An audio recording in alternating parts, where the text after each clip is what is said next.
Anita, how's your mental health? Questionable at all times. You know this. Yeah, how's the mental health of your children? Also a little bit tricky. Can I tell you my experience in trying to find therapists for myself and my kids, Mel? Yes, please. Okay, this is how it goes. You ask around your friends and your family for a referral for somebody who's nearby. You finally find somebody who sounds like they might work for your family. You give them a call and you find out that A, they're not accepting new patients, or B, they have a huge wait list. So you start over again and you ask people if they know anybody who would be a good therapist and a good fit. Finally, you find one, you go and you meet with them, and you figure out that you don't actually like them that much. But it's been so much work to find somebody who you can go to in your area that you're kind of stuck with them. Well, do you have any ideas for how to get around this? I do because guess what? I've actually had some therapists that I have found on my own, which involves what you're saying. Sometimes I remember one time I was like 3 hours in the bathtub on my phone looking Yeah. through websites. I was such a prune at the end. But I have also had the experience with working with BetterHelp. And it was like, I don't want to say too good to be true, but because it is true, but it's like amazing because I was matched with my therapist within 24 hours. And you didn't have to go through all of that other ridiculous process of trying to find somebody. And here's the cool thing too, is if that person didn't work out for you, you can just switch and say, and it's not like you're committing to another years long search for somebody who you're going to jive with. It's true. And I lucked out, or maybe just BetterHelp is really good at matching people together because I never had to change my therapist. I loved her. Perfect fit for me. And I know that some of our friends have used BetterHelp and they've had to change therapists, and boom, same day, you can change. Easy peasy. You can ghost your therapist. Get a new one. I love this idea. BetterHelp is one of our sponsors. If you use our promo code trybetterhelp.com/WWDN, you get 10% off your first month. And we totally recommend it. Yes, get some therapy. That's trybetterhelp.com/WWDN. Anita, guess what? What? I have started doing online therapy. Okay, you told me about this. You're doing it with betterhelp.com, right? I sure am.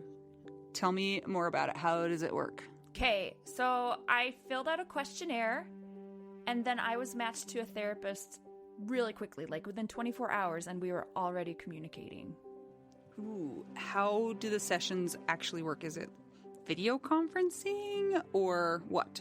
Yes, you can do video conferencing, you can do a phone call, or you can use the allotted time to instant message with your therapist. So say you're not feeling really great about speaking and you would prefer messaging, or you're in a place where you can't speak, you can still do your sessions there. Interesting. It's kind of awesome.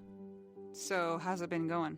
It's been going really great. I love how easy it is to communicate and how it's not dependent on where I live and where the therapist lives in order to help me with my needs, like with my grief stuff or anxiety or whatever. So I feel like it's a really great service, and I think that other people should do it. So, Mel, obviously you've done lots of therapy in the past. So how does this compare to those experiences? I am such a fan of this online therapy, I have to tell you, because I didn't have to find a therapist and hope that it worked out. I don't have to pay $150 per session, and I don't have to drive an hour to my session and then an hour back. I'm a big fan. It's very convenient. It sounds like a great idea, especially during a pandemic. It sounds like a great idea anytime, but especially right now when people are stuck inside their house, or if people just don't want to drive because they're lazy like you. Totally. Or if people have 4 kids like you and they want to die.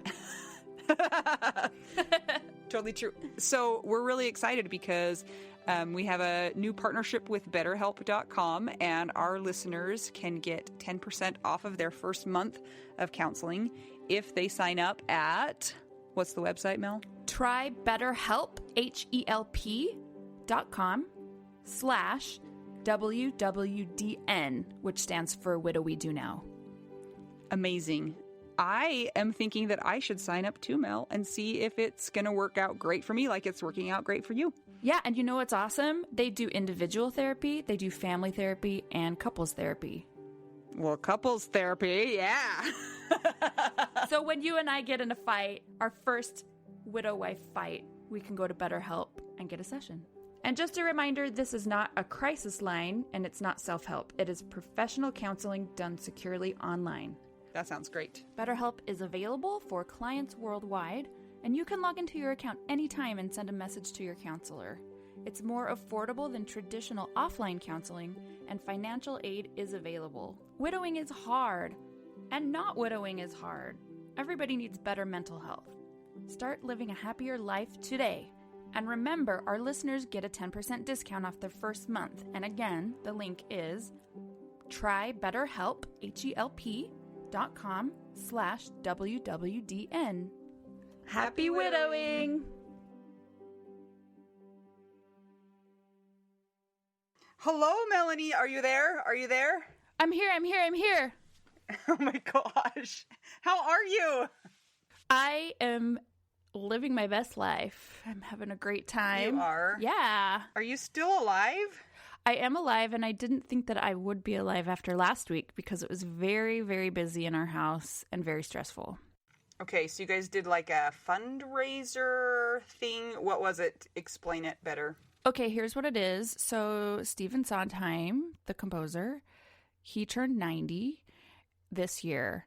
And my friend that I'm living with is a music director that's done a ton of shows. She's done his shows. She's done orchestrations for him. She's been around a long time, right? So she and one of her friends, actor friends that was in Company, Raul Esparza, they decided that they wanted to do a tribute to Stephen Sondheim, a musical tribute, and also have it be paired as a fundraiser for my friend's nonprofit, which is for children that are poor. And so they use the arts to like help them gain creative skills, not so that they're going to like be musicians or singers or whatever, but so that they can have creative solutions to get out of their circumstances and like change the world, right? So it started out very small, like maybe only 10 people. And then Sondheim wanted one of his friends, like Meryl Streep, to be involved. And as soon as that happened, then a ton of people just wanted to be a part of it, and they heard about it. I was here helping my friend like with some tech issues and like recording and stuff like that. And it turned from a small little thing into this gigantic thing that we had to do in 1 week and figure out how to do a live show, also with pre-recorded stuff remotely from people's iPhones and then from computers and whatever in 1 week. And really, 1 week is like giving it a lot of leeway. It really got crazy within the last 3 days before the thing aired. So, high stress in a pandemic, and luckily we got it done, and it was on Broadway.com. It's on YouTube now, so if you Google Stephen Sondheim's 90th birthday, that's what it is.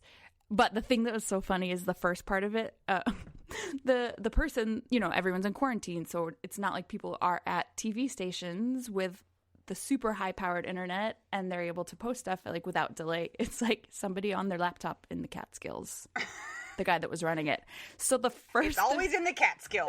It is. So like the first 30 minutes weren't working and there were all these technical delays. And there, of course, because it was live, there were all these comments that people were posting, and which was my favorite part because it was so funny. There were things like, you need to get a real producer. This is why live show, blah, blah, blah. They're just all sorts of things. Anyway, and I'm just sitting there like, if you only knew what this was supposed to be and now what it is and how we're doing it, you would be cheering for us. But anyway, it turned out great. Once it finally got started, it was really great. And they had a lot of people take part in it that were like Broadway royalty.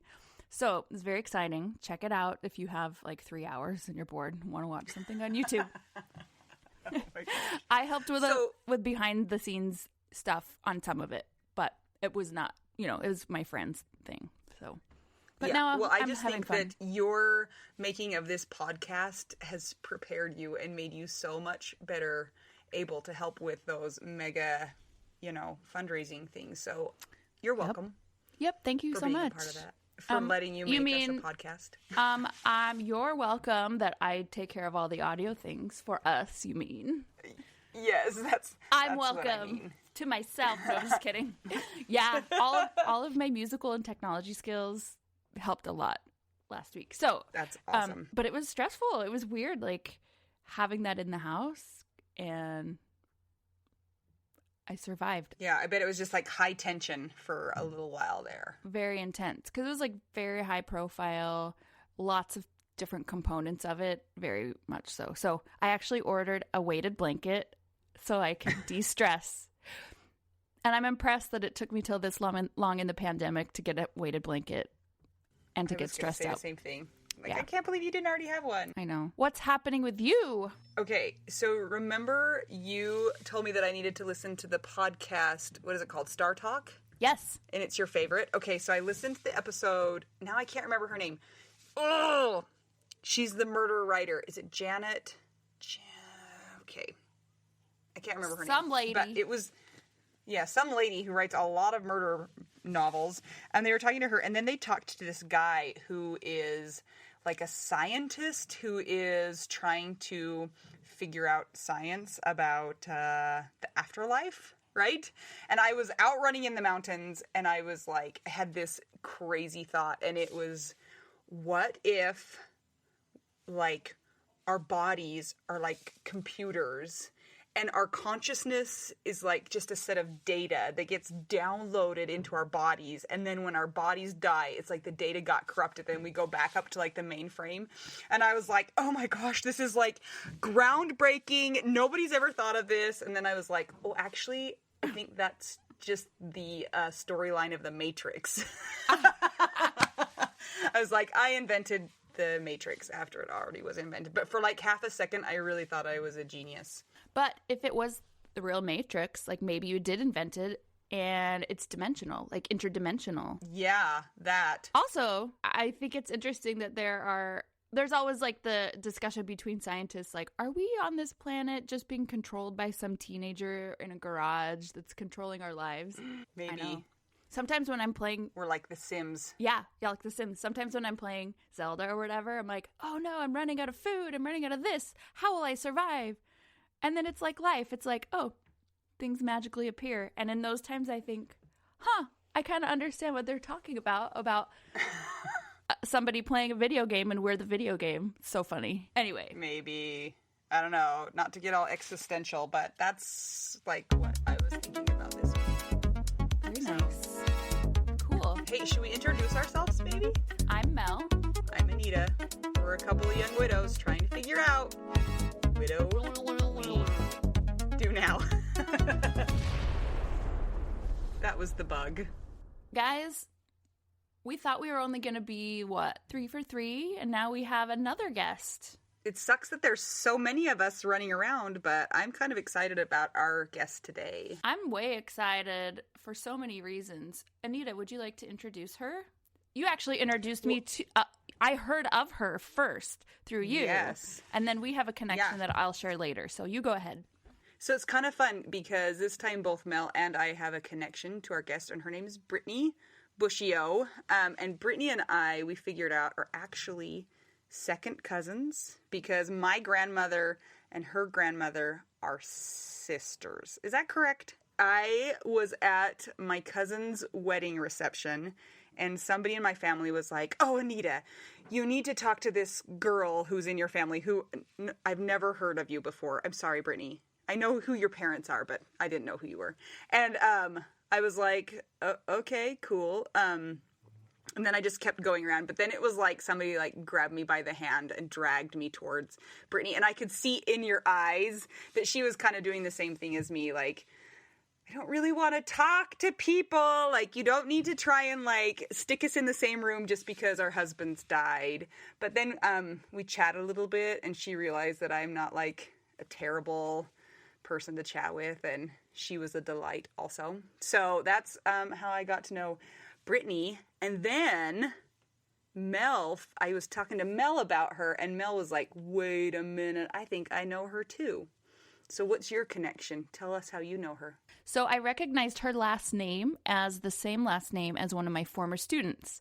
And I have not taught this student for a while, like maybe 6-7 years. So I think that we became Facebook friends or something, right, Brittany? And then I asked you, I said, hey, are you related to Sophie? And you're like, yep, that's my sister-in-law. And now Sophie and so I taught Sophie when she was about 14 or 15 or something. And she was super fun to have as a student. And we really bonded over one of the most important things in life, pugs. Snorty, fat little pugs. Yep. So we both had pugs. And Brittany told me, and I remember this from when Sophie was my student, that there are always two pugs, like at least two pugs in the house at all times, correct? Yeah. So, guys, we were meant to meet. Unfortunately, it's through death situations. I'm sorry. But we're so glad to have you here, Brittany. So I have to tell you that Brittany tantalized us with a photo when we were discussing the podcast logistics. And it is a photo. I don't even know how to explain this properly, but it is a photo. Yes, explain it. Okay, Brittany's going to explain this tantalizing photo that she sent to us that I was like, oh my gosh, we need this story now. Go ahead. Here's the story. Once upon a time, I was in London on study abroad, and I met Anthony through a friend on Skype. And when we got home from London, she asked me to be a bridesmaid. So I showed up, and I was a bridesmaid, and there was a picture of me standing right next to Anthony as a bridesmaid. And so that's the crop picture that I sent you. But just to jump into that story, Anthony was married for a year, and then he got divorced. And then a few months after that, we were friends, but he did not want to date me. And that's great for a whole year after. And then we dated for 2 years after that. So it was 3 years after his divorce, we got married. And so I have this really great picture of us standing by each other in a bridesmaid dress and a groom's tux. Are you still friends with that girl? No. Okay. I'm not. Well, that is one of the best stories ever because it was just like, wait, what? Here's a picture. Yeah. So, Brittany, do you kind of given us a little bit of your origin story with Anthony, but do you want to kind of take us through maybe a little bit more of your story after you got married? Yes. So I'm Brittany. My spouse's name was Anthony. Anthony was in sales. He was super loud and outgoing and fun. He flew airplanes for fun. He even survived a plane crash once. Wow. And we had a Celebrate Life Day already, which is Black Friday. Wait, you can't just say like that he survived a plane crash. Like you have to give us more details on that.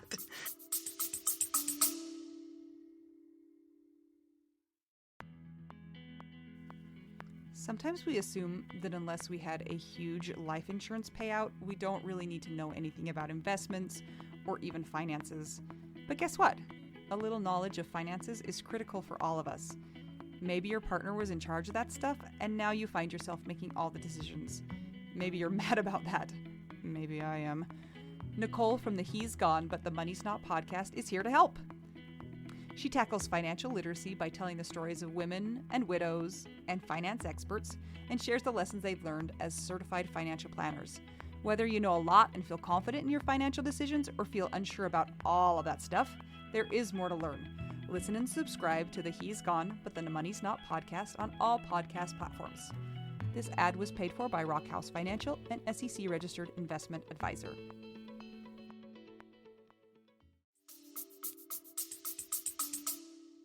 Yeah, you can see he's on the news. So on Black Friday, we had just started talking as friends, and he was going to take me on a flight. He ended up taking his brother and 3 cousins.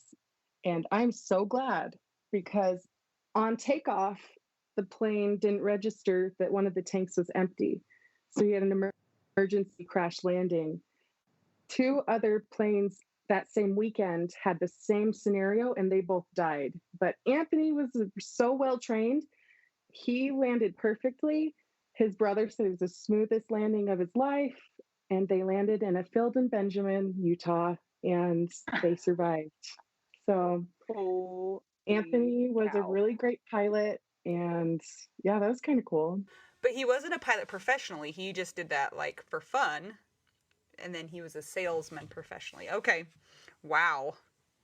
That's crazy. So he has a lot of cool hobbies. He flies drones. He makes businesses for fun. He's super outgoing and assertive, type A, go-getter. So anything he could do that was crazy, he would, which was cool. We have so much fun. So we met in 2009 as friends and got married in 2013. We were married for 6 years. On our 5th wedding anniversary, we did a staycation and he started feeling sick. And I pushed him down a water slide and I found out later I could have killed him. So that's a little traumatic. So he went into the ER and they said, oh, everything's fine. You pulled a muscle.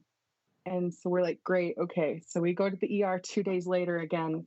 And they're like, oh, there's nothing wrong. You should just go home and rest. And then the third time, they're like, something's really wrong and this is really bad. So they kept us in the hospital and they told him that he had mono. But then they did a biopsy of his spleen and found out he had cancer. But a normal spleen size is 10 to 11 centimeters, and his was 41. So it's like the size of a football. Whoa. So his spleen was full of cancer, and it was crazy. So that sent us to emergency chemo. And I've talked with a few people. It's not super common, but it happens. But he would have died if he didn't get chemo immediately. So there was no choices. So we went straight to downtown Dallas, where we lived in Texas, and started chemo, which was really sucky because we were trying to have kids. And I was thinking, like, oh my gosh, this messes up with my whole life. But this is super inconvenient. Everyone's life. This is so inconvenient for me. No, so it was really frustrating. We wanted a second opinion, but we couldn't even drive anywhere. He was super unstable. So 3 months passed and we had to do 3 rounds of the hardest chemo for him. So he had mantle cell lymphoma, which is a non-Hodgkin's blood cancer lymphoma. He had a full body physical, like just 2 months before he had cancer, and they didn't find anything. So it was really surprising. And then he almost died like that first night. But we finally made it to MD Anderson. And we got, if you Google this cancer, it tells you go to this doctor. So we were lucky enough to go to that doctor, and we got the chief of every department because his cancer was so progressed and so aggressive. And that was like a blessing and a curse because you have the best people, but you don't want to. It's like a lawyer. You want the most experienced lawyer, right? But that just means your cancer is bad. So, so he became chemo resistant. So it stopped working. And then he started doing immunotherapies, a lot like the other 2 guests you've had. I have a lot of similarities.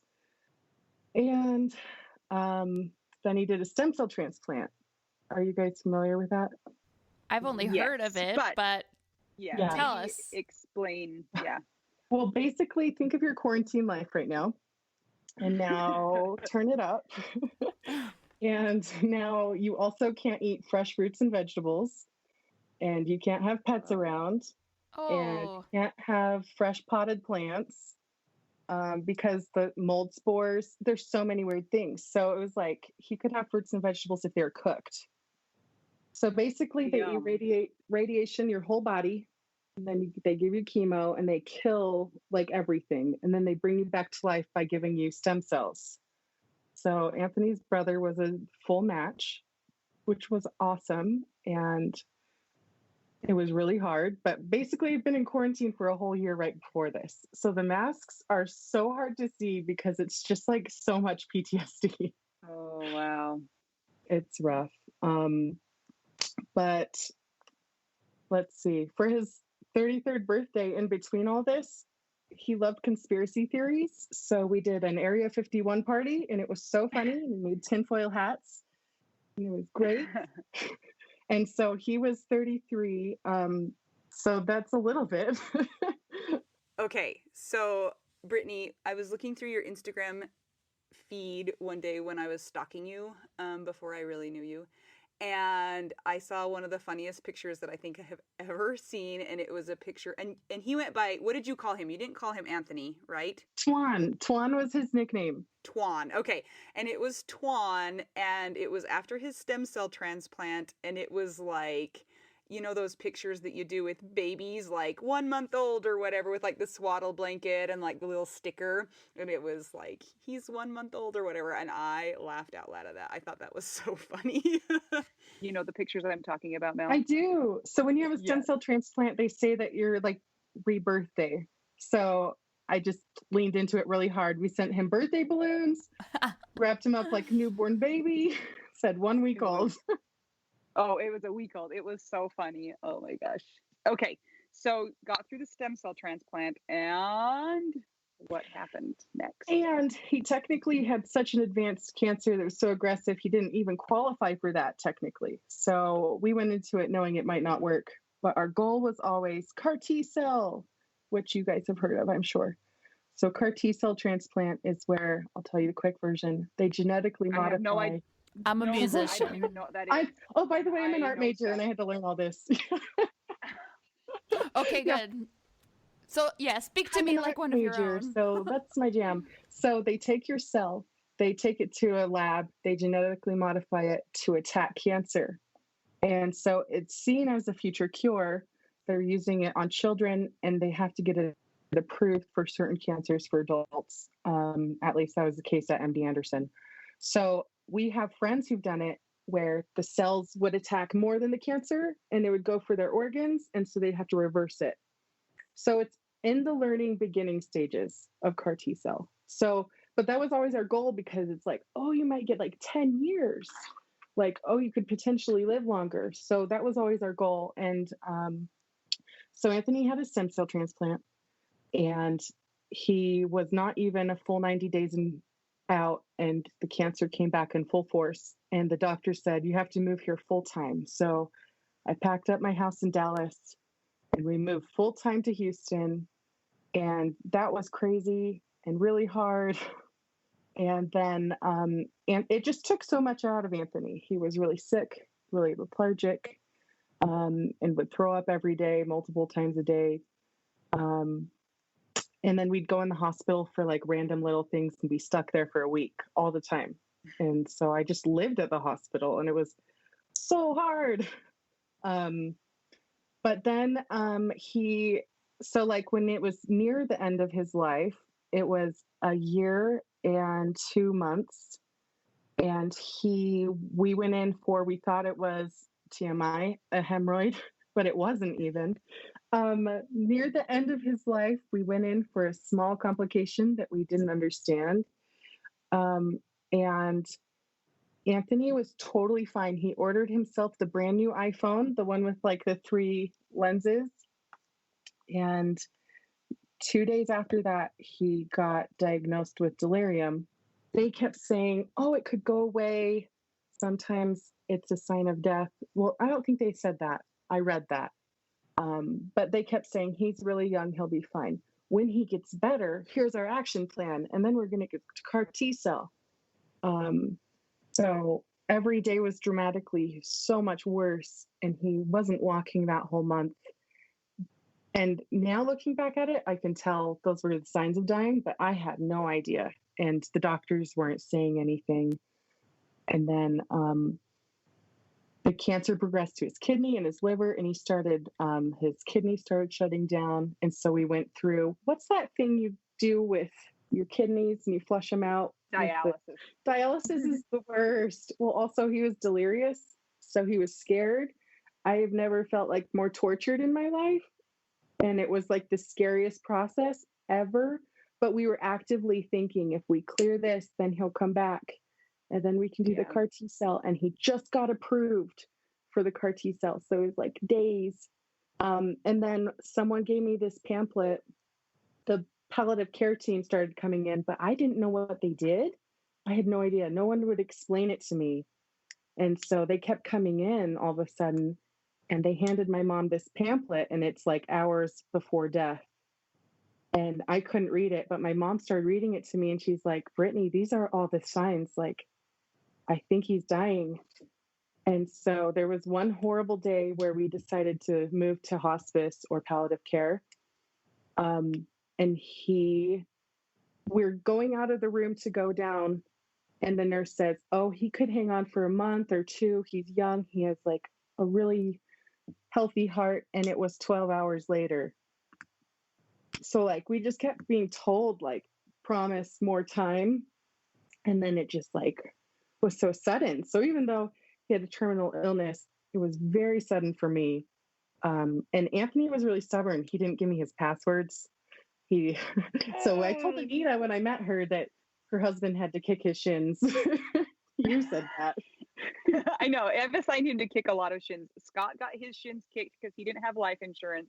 Twan gets his shins kicked for not giving password to his wife. And Twan didn't have life insurance either. He had a call like the day we found out he had cancer. They called and said, hey, you want to finish your life insurance policy? And like, oh my gosh, no, go away. Whoa. I hate you. Yeah. So by some miracle, when he started shifting to be delirious, I just felt so strongly that all of his family needed to see his change. I had no idea he was dying, but it was so amazing that all of his family flew out, and I made it a big enough deal that everyone was there. And so everyone got to see him before he passed. I've heard that from a few of my friends who've had their spouses die of cancer, things like that, that they, even though they had time, you still didn't have time because you don't have a magic 8-ball. Well, maybe you have a magic 8-ball. You don't have a crystal ball that tells you how long you've got. So maybe you don't have some of the hard conversations, and sometimes you don't prepare. So some of the things like that I think of that I would just kill to have don't happen, even if you have a long drawn out process. None of these like widow experiences are the same, but there's so many similarities, right? I mean, and they're like, all of our experiences are so different, but like, so it wasn't sudden in the way of both of yours, but it was sudden in the way of he didn't prepare anything. He didn't give me any wishes, 0 wishes, which I say is so great because he had so many opinions. And I didn't want to make him feel bad. I wanted to make him happy. One time he said as a joke, he wanted an obelisk, the biggest one in the whole cemetery. And that was a joke. And I was like, okay, I'm going to do it. And then we picked a cemetery where it's only flat stones. Oh. So I was like, at least it's even. It's even playing field. But yeah, he didn't tell me his passwords, didn't have life insurance. We didn't, I had to move immediately from Houston back home with family. That was a super hard thing about being in Houston for treatment. No, none of our family lived there. No friends. I did that whole year alone with Anthony, with the exception of his super amazing family who spent so much time and money to fly out to be with us. And that was crazy hard. And I mean, like, yeah, it was just us though. It was me and Anthony. And I went to every appointment. I held his hand for hours every day. It was so hard, but it was so worth it. We got a year to go through these treatments. And his last words were going fighting. He's like, I can't wait to do that chemo. So he wanted to get to CAR T cells so bad. He just wanted to do it all.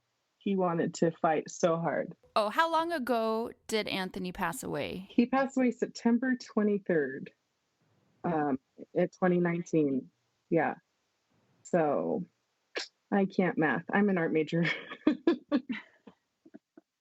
Anita, you're the medical professional. So 6 months. 6 months. Not math either. It's been 6 months. So I actually have like a widow wife too. Did I tell you that? Oh. No. Is that the one that has like our birthday? She has our same birthday. So you should have her on if you can. But her name is Lindsay, and our husbands died a year and a day apart. We have a birthday that's just a day apart. They both were divorced before. They both had cancer at one time. Her husband did not die of cancer, but yeah, we just have so many similarities. We met in 2009 in Washington, and now we both live in Utah. Widow wives are the best. Yeah. They are. Woohoo! Everybody should get one. So Brittany, so we just figured that you're 6 months out. I know it's like crazy because like you've had to move from Texas back up here. You're going through a lot of change, you know, and of course grief always is changing. Can you remember what your grief was like in the early days versus maybe a couple months ago versus now at the 6 month mark? Ooh, that's so hard. I know, right? So can I tell you a funny story? Mm-hmm. So the day after he died, we flew home to Utah to do the funeral plans. And the funny part's coming, I swear. So I'm flying with my dog, who is an emotional support animal, because she's a magical creature who's so quiet. And so I just carry her and she's wonderful. But we get to the counter and I realize her paperwork is expired. And I look at it and I start crying, sobbing, and my face is red because I'm trying to hold it in. And I said, "How much can I pay you to let my dog go on this flight?" And she goes, "I can't do that." And I go, my husband died yesterday." And my mom starts bawling and I start bawling, and she jumps over the counter and she gives me a hug and she pushes aside the assistant training and she goes, "I got this." And so it was really so there was some humanity, but that just kind of goes back to early stages where someone looked at me cross-eyed and I'd just cry, and they ask any question that's anything nice. Oh, going to church was really traumatic. If someone came and sat by me, like, "How dare you, please go away." So going to church was really hard because I didn't want to talk to anyone who was nice because they'd make me cry. Yeah. Now I feel like I can talk about things really factually. They're still really painful, but like we talk factually and it's not as emotional, but still really emotional. You have the protective layer, even though it doesn't like make the pain go away. Like it's like a layer of fat. Yes. Protection. Which I also got from COVID-19. Woo! It's like freshman 15, COVID-19, right? Yes. Oh man. Yeah. So what's life like now for you, Brittany? I had an awesome job at an elementary school as a teacher's aide, and then I got fired from COVID-19. No, it was really great. I loved working at the elementary school. So now I'm gonna look for something else to do. And oh yeah, I live behind my parents in a really big, beautiful, nice pool house. And it's super fun. Your parents have a pool house? Sounds like you got it made. No, I do have it made. It's really awesome. Also, I have a huge family. And so I just go over to my parents' house all the time and get some free food. And then I cry and then I go home and then I know sometimes I do, sometimes I don't. No, but I have a lot of people around me. So I'm really lucky that I have a big family. That's good. And Anthony has a big family too, correct? He does. And they're so inclusive and fun. And I go over for Sunday dinners and we get Mama Buscio's spaghetti sauce. And they're really great Italian cooks. So if you ever want to come over, they have good food. I do. I want some spaghetti. That sounds delicious. Will they take Anita's kids? They would absolutely actually, love to, because they only have 2 grandkids. They need more. Oh man! Actually, my mom would probably want to fight for your kids first, because she can have them. Yeah, I failed her. You didn't fail her. Oh man, that's so complicated though, because it's like you didn't just lose your husband, but you lost all of the things that you had in store together, right? And so it just feels like that got like guillotined off, like whoosh, you know. And it makes me sad, even though I complain about my kids.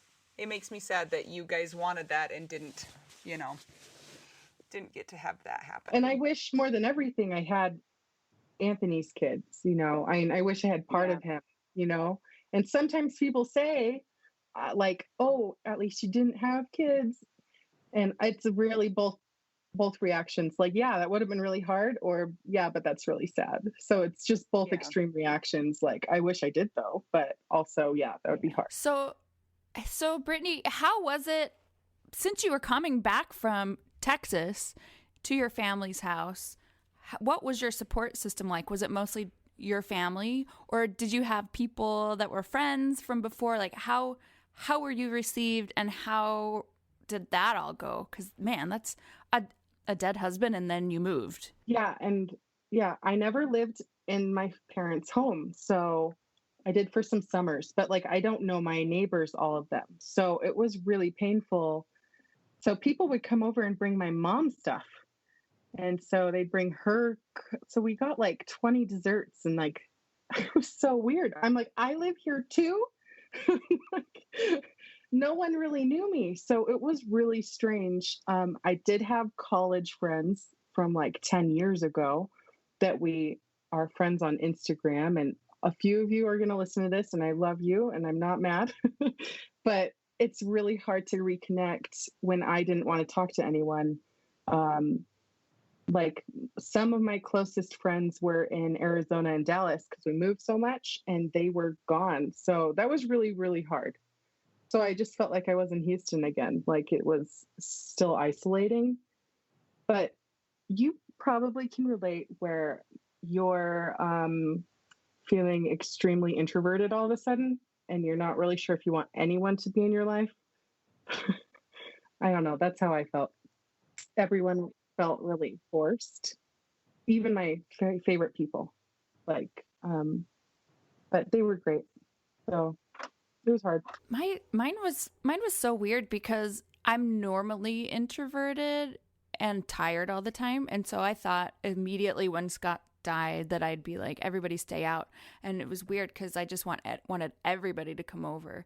And that lasted where I felt like that for maybe a few weeks. And then I just lost all my energy because you give so much, you know, and then there's a lot you're dealing with. And now I'm more in my introverted self where, I mean, grief is so hard. Like, you never know what's going to come up. And so on times where you're like, I should probably be around people, but you really don't feel like it. Like, what's the right answer to do? Like, who knows? And I think, have you noticed that the Brittany that was before Twan's death is gone and you're forming a new Brittany, or do you have remnants of your old self? Like, where are you at with that? Are you in flux of just changing into a new person? Because I know for me, that's how it's been. It's like, well, that Mel is dead and buried with Scott, and now you have to rebuild. So where are you at with rebuilding, or like, what have you noticed in maybe your tendencies or your personality or anything that's been different? That's such a good question. I consider myself an extrovert because I would rather be with friends or people, but I feel like I totally changed too. I totally died with Anthony. I like tried to throw a party. I love throwing parties, and I couldn't make it happen. Like, it's so forced, and it's like so much of acting. Maybe I'll get there again. But yeah, it's really hard to reconnect with old friends because I feel like I've changed so much. Like, I've gone through like a whole medical degree on blood cancer only. So I only know blood cancer, nothing else. But I know a whole lot about it. And I have so much useless knowledge now. Maybe you could be friends with some scientists and some doctors. To make new friends. Yeah, but you know, it's hard to have friends. And I tried to like my new age group at church, and it is weird. And I didn't love it, but it was okay. But that was only like 2 months of trying that, and COVID-19 came and saved me, so I can be antisocial. So it's been great. It's such a progression because you're always going to be changing. And it's like when you're at the 6-month mark, it seems like you've always been a widow, but then you always have been married to your spouse or what. It's such a strange time. Yeah. And Anita and I would talk about that all the time, where it's like, wait, I swear I haven't seen him forever, but then I swear he was just here. Where is he? And so it plays tricks. Yeah. It's like, well, we always joke like, oh, Scott's just doing a show in China, and there's like no communication. And so it's like 6 months seems like forever because it is, but 6 months also is not very much time because it isn't very much time. And so I don't know, people would always be like, it gets better. And I kind of hated hearing that because I'm like, well, I know how to get through hard things. Like I've been through so many things. Like I'm not even worried about that. But it's like, but how is it going to change? Or how is it going to get better? Or if it eventually does get better, when? Like in 5 years? Like what does that mean? Like it's going to be a fight all the time. And I don't know. It's just a whole thing. So Yeah. So I'm sorry. It sucks. Yeah, it does. Here with you. I know. I feel like he's just hiding in the office every day. Also, he traveled for work, so he was gone a lot. So I just am missing his texts and calls. Like, that's come back. That's totally how it was with Scott. What, Anita? You Nothing. look so invigorated. I do. Crazy. I Yeah, was you're looking up going at like the this. door, like at my children. Oh, like don't come in. Don't come to my door. They have actually done really, really pretty well. So, Brittany, you went to your church group for your age. I don't know how to say that, like, without being. But the reason I want to ask you that, and if like this is off limits, you tell me. But like, are you feeling like you're ready to like meet other people and start dating and things like that, or Is it Such just a good more like- question.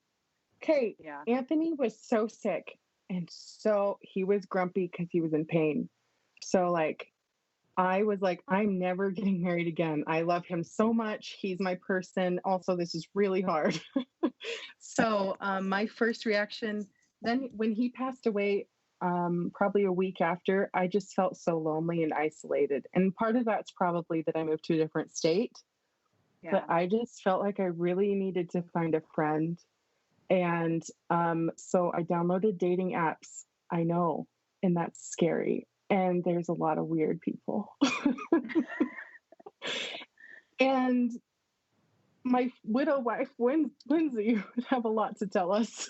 She's had a lot more experience. I have no experience. I got spooked out pretty easy. But there's just a lot of weird people out there. And I'm only 33, but like already, I don't know what to say. People are strange. And I like felt like a need to look for companionship, which really surprised me. And I feel like it's just a different life.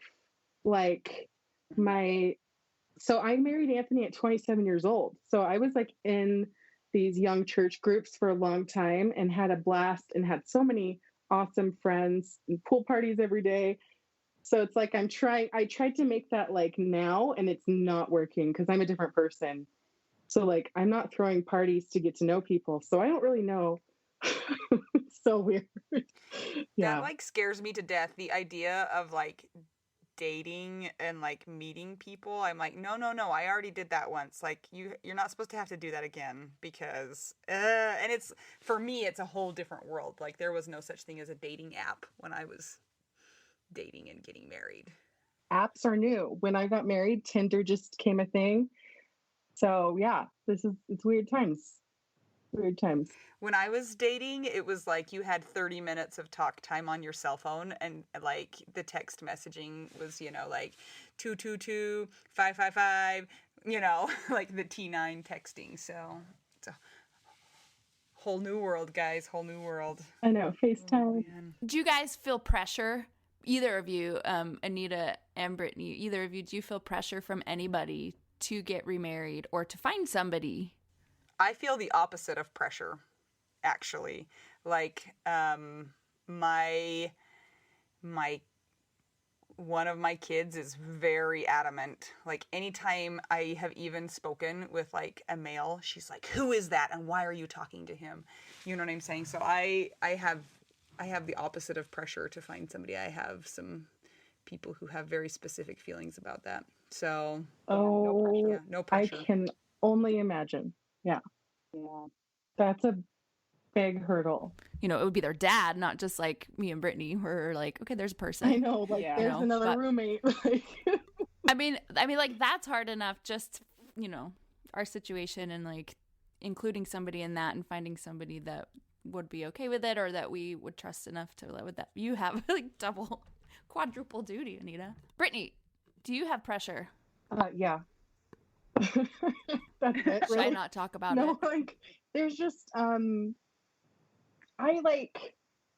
want kids and I don't know how that will happen, but I would like to have kids. And it's terrifying to think of dating though with that, and that's a whole different world. But I just feel like I want a family, like because I just feel like isolated, and I want to keep progressing with my life, and I don't know what that means yet. Like I still don't know what career path I want to go on, because now I have to have a real career and do real jobs and things. So I'm not just teaching art classes for fun out of my kitchen. So did I tell you that after you told me Brittany was going to be on the podcast, I had a dream about her? No. I'm just giving this to you as your potential career, okay? So there is a convenience store by my house, and I had a dream that I went into the convenience store and it was Brittany's, right? And she had covered all of the like food with bed sheets, not even like sheets that were meant for like construction. They were like old bed sheets. So all like the soda machines were covered and all of like the donuts and all that was covered with bed sheets. And then there was like these closets full of stickers. So she was selling stickers instead of food at the convenience store. So I don't know, maybe that kind of goes along with art. yeah, you need to open a sticker shop because that's what people need in a pandemic. Corona time. And going back to what you were saying about you want to have a family, the National Enquirer all the time talks about a lady that's like 63 that has a kid, or like 70. Like there's time, right? Oh yeah. Maybe you'll just be It's in the just Enquirer. like my biological clock, probably more than everything. My parents are super chill. My family's super chill. It's great. Okay, so we always ask people what things were helpful to you in the very beginning stages after Tuan died. I feel like you guys had great answers, and I just want to copycat those. You can. I mean, that's fine. Copycat. I really loved when people brought me food because I couldn't make anything for the life of me. And even if I didn't respond, I really just loved people texting me. It was really nice just reaching out, because I felt like I was on an island for a whole year too. I was in so many miles away from everyone I knew and loved. So people reaching out was pretty much the only thing they could do. And it was really great and nice. Boring answer, but super true. What was your favorite early grief meal? Oh my gosh, it's such a good question. Someone tried to feed me something. I can't remember what it was. But I think it was a bagel with a ton of cream cheese. See? Bread and cheese. It's like no fail. Yeah. Okay. What was the grossest thing somebody tried to feed you? It's probably vegetables. Yeah. Probably some type of soup or something. I'm like, no, thank you. So funny. No. I got some really iffy lasagnas. Oh yeah, you got like a bunch of casseroles and stuff. Yeah. Right? And Yeah, I sure. people didn't give me food. People just made me food in my house. Oh, So like, see, that's nice. because I was You had home a out of living state. chef. Yeah, my mom and my mother-in-law, and they're both great cooks. So I got fed really well. And if they didn't feed me, I didn't eat. So Yeah. as you both Yep, can relate. same. Yeah. They had to shove it in front of my face, and you couldn't ask me what I wanted because I couldn't tell you. Yeah. I have a question for you that we have not asked anybody yet. Ooh. Now, Anita is like very stressed out and traumatized by the whole headstone thing. So maybe that's why you haven't talked about it. But when you got Tuan's headstone picked, did you put your name on the headstone or did you leave your name off? Tell us about that. Super controversial. Yeah. Yeah. Anita, close your ears. It's okay. You need to Actually, I've go. been thinking about this a lot this week. So this is good. So I only have Anthony's name on it. And it makes me really sad. But the thing that made me feel better about it is you can double stack a burial plot so I can still be buried with him and we can get a new headstone if we want to. So that can be changed anytime. That is the best news ever because I was stressed out of my mind and I felt a lot of guilt and shame for not having my name on there because I love him so much and why in the world wouldn't I? But I decided to put his name on it and I gave him the biggest piece of granite I could that's flat.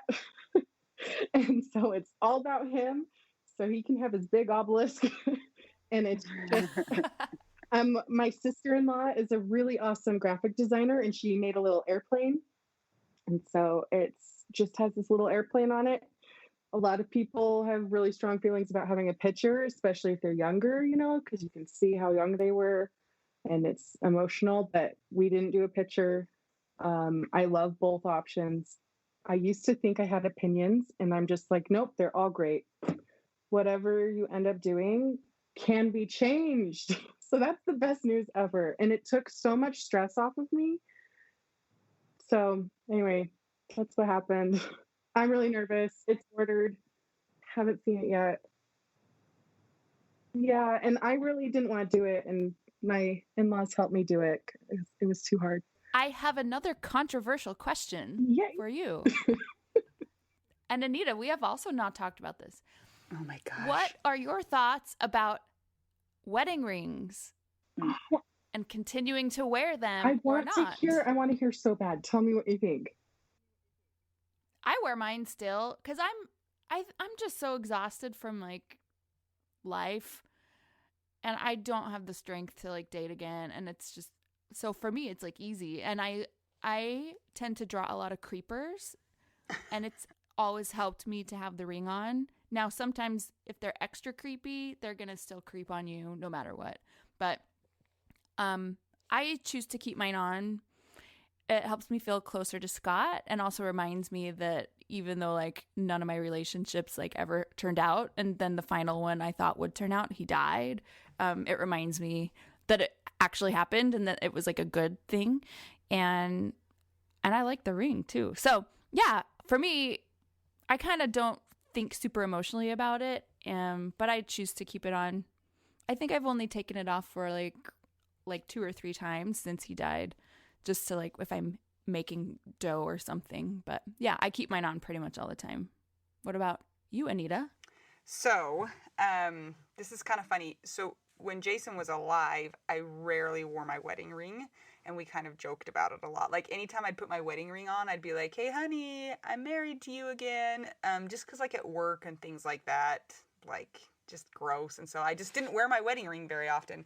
So, when they were about to close his casket, the funeral director was like, "Do you want his ring?" And I had this like, and I was like, "Yeah, give me his ring." So then like he had to kind of pull it off of his finger, which was sort of a little bit distressing because it was hard for him to get it off his finger, and he couldn't do it really like gently, yeah. And so anyway, so he handed it to me, and I slipped his ring on my middle finger, and I have worn his ring on his ring from then on. I have worn his ring on my finger from then on. And for a period, I felt very strongly about wearing my ring. Like I needed people to know I was married to him, and that just because he died did not mean that like it was done or whatever. I ended up ordering. I tried really hard to find a clear ring because I thought that would be the perfect like symbolic gesture for me. Like I'm still married to you, but you're not here. I'm still, you're still mine. But I have not been able to find one that I liked, and so I have not been wearing my ring or any ring on my actual married finger for quite some time, which is not that different because I wasn't wearing it before he died anyway. But I went through a period where I was like, I must wear it, and then I kind of haven't been wearing it again. But I wear his ring. So I don't know what that answer is. That was cute. That was the I think we answer. should find you one. I want to help you. This sounds so fun. Well, here's the thing that I want is, you know, those rubber rings? Like, I love those, but I cannot find a clear one. And that's what I want. I'm on a hunt. I'm going to help you. Okay. Brittany's on it with her widow way. Yeah, that's right. We'll put all of our widows on it. We do collect friends. Actually, one time Anita got she got the both of us one of those like rubber rings, and it was cool. It had ghosts on it and skulls, but it rubbed off. Yeah, it made me so mad. In the first day, like the picture rubbed off in the first day, so that was lame. Okay, there is a screaming child outside of my door. Keep talking. Great. Well, I'm gonna ask Brittany then. Kate, now what about you? What's your ring situation? So my ring was so amazing. I drew a picture of it and it made it happen. There's no way I can edit that out. Or We're just it gonna. would be. This is amazing. Okay. Sometimes the program I use, it'll combine for some reason your audio and then her audio, and so sometimes I'm like, okay, can I cut that out? And sometimes it's just intertwined, which is like why it gets left in sometimes, and it's so funny. Okay, it seems quiet. Okay. So. Okay. And It's better. do you think it's now. safe? Go ahead. Okay. No worries. All right. I'm an artist. So I drew a picture and Anthony took it to a guy and he made it happen. And I said, here's what I want. And so he made like the most perfect ring. It was gorgeous. And when he died, I was so upset that he left me that I took it off pretty early. And I'm kind of sad I did because it's my most favorite possession in the whole world. And I miss it, but I kept kind of like almost wanting people to ask me, like, why'd you take off your ring? I'm like, because I'm mad, because he left me and I'm so mad, but no one ever asked me. That probably says who I am. They were scared. But like, I felt like it was like a challenge almost. I wanted people to ask me questions about him or something. I don't know why I did it. I feel like something was wrong with me. But I feel like that was part of my grief, was taking it off and saying, like, I'm mad that you left, but now I want to wear it all the time, which is funny. So I miss it a lot and I don't know what to do with it. And I'd love to wear it, but I feel like maybe I'll make it my right hand ring. I don't know. Yeah. I don't know. Like, it's so different for everybody. Yeah, I know it is. And it's funny because I used to wear this cancer bracelet and it was very much the same thing. And everyone in my family and his family still wears it. But when he died, I was so mad that I took it off. And I was like, I used to want to wear a t-shirt and have a banner and be like, I have a cancer patient husband. Like, life is so special. Like, be nice.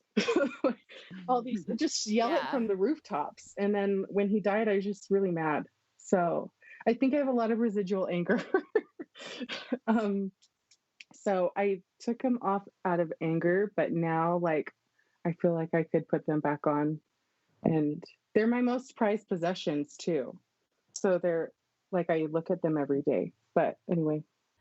Why do you guys think that now I know that the three of us are in several Facebook widow groups because we're all on there together. And I see this all the time. People feel like there's a right answer. Why do you guys think people are always like, when's the right time to take it off? What should I do? Like there is a boss of who wears the ring or who decides who wears rings and whatnot. Like, why do people care so much about what others think with regard to the ring? I Googled it. Did you guys? Like, I felt so judged. No, I just don't care. So I felt so judged in how I was grieving. Like, because I smile a lot and I like to have fun, and I would laugh and then cry and laugh and cry like a maniac. But like, people would see me smiling and they would say, why are you not more sad? And then I'd start bawling. I'm like, obviously, because I'm acting. Obviously.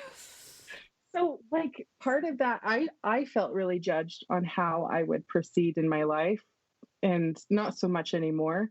But like I Googled and looked on Pinterest and I looked up every blog I could about why you take off the ring and when. And I just finally concluded that it was nobody's business. But yeah, I don't know. It made me mad that I felt like I had to look it up. Like they were the boss. Yeah. But there is no boss. Yeah. It's just such a strange situation to be a young widow because it's not common. And so I guess there's just, what do? You see the old ladies that keep theirs on, but it's like they're going to see their husband in 5 years, right? Or whatever. Not all of them, but. And like that didn't have to symbolize my availability because, right? It doesn't have to mean anything that I love my husband. So I just think that I just echo what Brittany is saying, that and here's a terrible thing. I think that we're especially sensitive when we're good at judging other people to feel judged by other people. Does that make sense? Like, so when in areas that I have strong opinions, like I also feel really sensitive about people judging me about doing that wrong also, if that makes any sense. I don't know if that made any sense. Yeah. That was so many words. I know. Okay. This actually, Brittany just said something, and so she's going to appreciate this question. During your grieving process, have you ever felt like a sociopath? A million times. Even now. Like, okay, you guys always talk about how your humor is so morbid now, right? Like, it's really true. So one example is I wanted to throw a Halloween party, but Anthony died just days before Halloween. And I love Halloween so much, but I like the cutesy side. So my sweet sister-in-law suggested we get a skeleton and lay it on the table and fill it with meat and stuff. And I looked at her. I love her so much. And I was like, I'm not okay with that. And I don't know why. And then I just said something like, no. But then at the same time, that's so funny. Yeah, at the same time, it's the opposite. Like, yeah, I feel like a maniac. Life is so short. And like, you guys have talked about being passively suicidal too. And I really relate with that. I'm sure a lot of us do, but it's really scary to feel like so psychotic and so high one moment and then so low. And like, okay, I got life. I can do this. I paid a bill. I learned I got a flat tire for the first time. I'm like, where the hell is Anthony? I'm so pissed off. I can't just tell him, like, oh my gosh, I'm going to just die instead.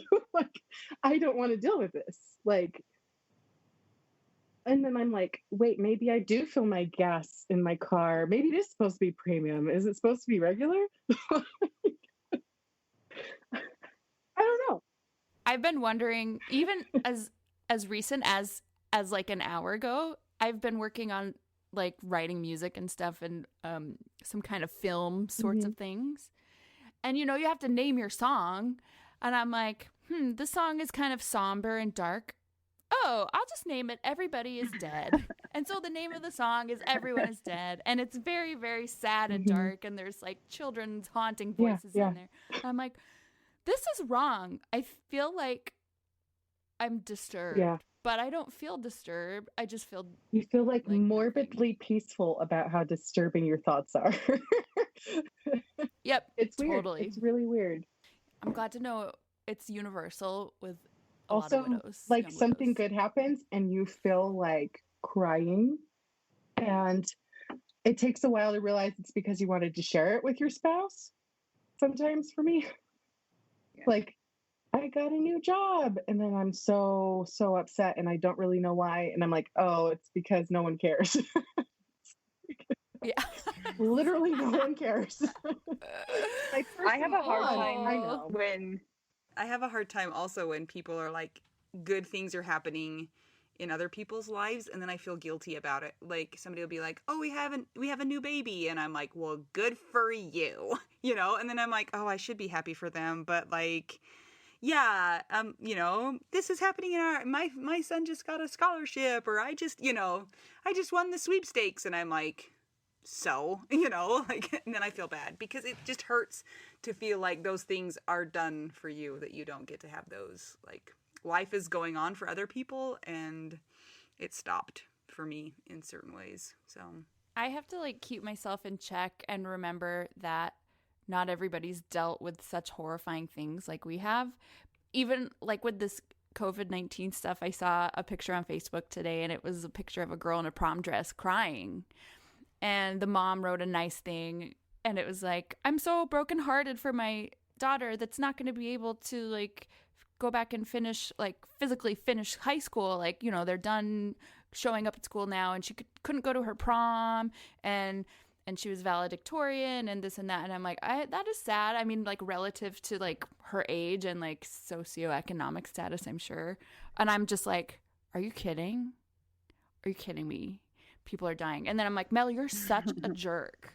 You're such a jerk because you go straight to the death thing every time. Also, I never got asked to prom, so I just don't feel bad about prom things. So I know, I'm just like, what is wrong with me? I feel like such a jerk. But then it's like, then I can have fun and like be silly and have a light sense of humor at the same time. I don't understand anything, but I guess this is how we are, right? sociopath. Yeah, so we're like in this together. We can like verbalize this. We're all sociopaths. It's great. It really does feel like that sometimes. Like, I think I'm going crazy. Like, I think I'm a crazy person. It's hard. Yeah. I do that whole grounding exercise where I'm like, okay, what are my feet touching? What do I hear? What do I smell? What do I taste? And I'm like, no, nope, I'm losing my mind. I can't. Like, just sometimes you can't. Well, it's the three of us and Ted Bundy, Cool. Oh, Yeah. yeah, it's fine. I mean, right? I I'm did kidding. live right by the lake where he killed the first person. So, fun fact, Wow. when Anthony had cancer, we would drive from Dallas to Houston. It would be a 4 or 5 hour drive, and we got morbidly obsessed with murder podcasts because it was worse than our life. And so it was the only thing that like could like take our anger down. And so we like binged every murder podcast out there. And so like I learned a lot about Ted Bundy, and yeah, we lived a lot of the same places. So that's fun. You're following in his footsteps almost. It's weird. Minus killing people. Hopefully you don't kill people. Cool. Anita, did you know that one of his victims went to our high school? Yes, I Ooh. did. I for sure did. Very tragic. Yeah. And of course, we do not support psychopathic murders. Our hearts go out to all of those who are having that in their lives. We just are really intrigued. Any form of death. Right. Yeah. Yeah. It just, for me, it was worse than my life at the moment. Oh, yeah, it's fine. I love it so much. Yeah. Yay! Hey, Brittany, have you ever gotten haunted by Tuan? Oh my gosh, no, and I want to so bad, and I'm like just dying to have that experience. My widow wife, Lindsay, has the most beautiful experience that she shared with me, and I felt like her experience brought me so much peace that I'm a little worried that Anthony's going to be like, no, you're fine. Like, you don't need me to come see you. Like, and then people around me are like, oh, I feel him. I'm like, really mad but happy for them. Yeah, he hasn't seen me. I love him so much. I'm so mad. Tuan, Down. get on it. Just tell me something. Haunt Brittany. I don't even care what it's about. Tell me about airplanes. Jason haunted me for Anita. He haunted you where? Jason haunted me at IKEA for Anita, and it was so freaky That's weird. amazing. Also, did you But it's feel like- inspired to buy anything specifically for her? Yeah, I was in the succulent section, and she taught me about succulents, and I was looking for her, and I was like, boom. That is the cutest thing ever. And, like- I know you guys have been buying succulents together. Oh my gosh, I love it. Yeah. And he loved Cher, and all of a sudden, like, Cher came on right when I got there, and I was thinking of Anita, and I sent her a voice memo, and I'm like, listen to this is this. really Jason is happening. haunting me. But I'm with you, It was Brittany. Like, crazy. it's annoying that Like, why is he haunting not me? Yeah, no, I'm Right? really mad. No, yeah, I'm I'm scared to ask for it because I don't want to miss it. Yeah. Because I haven't been able to sleep. I don't know if you guys have that problem. So I've been taking sleeping pills every day for 6 months. I'm like, well, now maybe I'll miss the dream. I'll miss something. I don't want to miss it, but I really hope he comes. I would really love that. Please come, Twan. Come on, Twan, you can do it. And Lindsay, if you're listening to this, we want to have you on here. yes, Email Party. us. She's a party. You'll love her. Favorite cheese, go. Because I'm married into this beautiful Italian family, everything's made from scratch. Homemade mozzarella cheese is the most beautiful thing and ever created in the universe. It's soft, just a tiny bit salty, and it can go with sweet or savory. And oh my gosh, what I would do for a margarita pizza with some fresh mozzarella. Oh my gosh, Brittany, it has been so fun to chat with you and find out more about your story. And my kids are screaming in the background again, but it's fine. They should be fine. Thank you for joining us today. We hope you had a fun time hearing a little bit more about Brittany's story and listening to us be a little bit crazy too, like the sociopaths that we are. Can you hear them now? As the kids scream in the background. We love to hear from you guys, so send us an email or connect with us on Facebook. And leave us a review if you'd like. A nice one or a mean one. And I'm Anita. I'm Mel. And I'm Brittany. We're a triangle of young widows trying to figure out what we do now. Do now. Hooray, hooray. Go make me some fresh mozzarella, Brittany. Oh, I'll make you some. I've made it before.